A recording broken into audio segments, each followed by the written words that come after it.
ওরে বাবা রে, কি পরিমাণ রৌদ্র দেখেন। রৌদ্রে চোখ খোলার কোনো উপায় নেই, পরিমাণ রৌদ্র। এই যে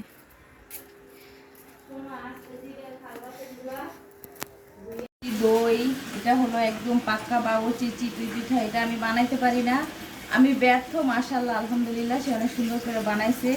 এটা হলো গরুর মাংসের ঝুরা মাংসটা, এটা হলো গরুর ভুড়ি কাবাব ছিল। আবার এই যে দেখেন পিঠা এখানে আছে, হটপটে হটপটে পিঠা রেখে দিয়েছি। খারাপ কেন, সব পিঠাই সুন্দর, হটপটে রাখতে হবে। আর এটা তো মিষ্টি আছে, এখানে প্যাকেটে মিষ্টি আছে। ওদের সাথে কি শেয়ার করছি।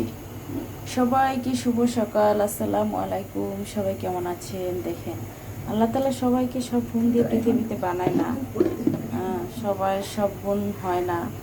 তবে কিছু কিছু জিনিস আছে না, একদম পারফেক্ট সবাই পারে।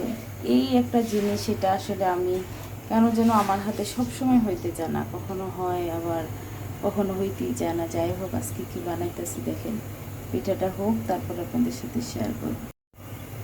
মাশাআল্লাহ মাশাআল্লাহ মাশাআল্লাহ মাশাআল্লাহ, সকালবেলা আলহামদুলিল্লাহ আলহামদুলিল্লাহ মাশাআল্লাহ। কারণ সব কিছু সবার সাথে হয় না, সবাই সব কিছু পারেও না।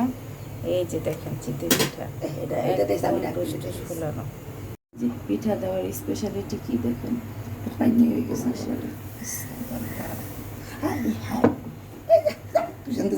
হবে।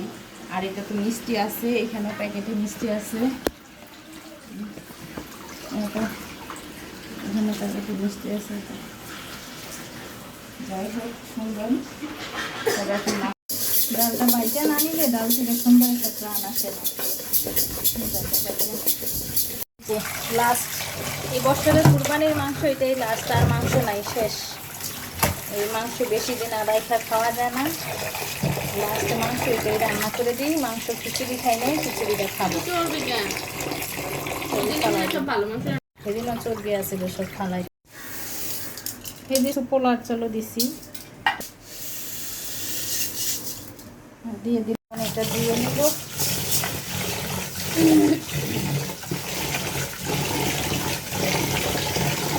এই যে বিসমিল্লাহ বসাই দিলাম।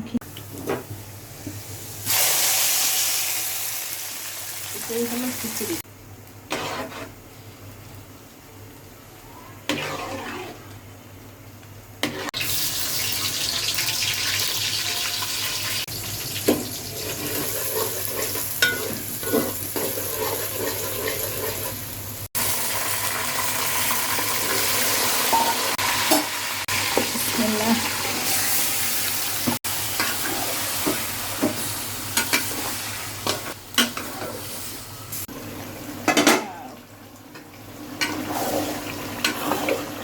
এরকম মাখা মাখাই মজা আসলে। এখন এটা খুব ঝোল দিয়ে সিদ্ধ করতে হবে। এটাই খিচুড়িটা ভুনা ভুনা খাইতে কেমন হবে বলেন তো?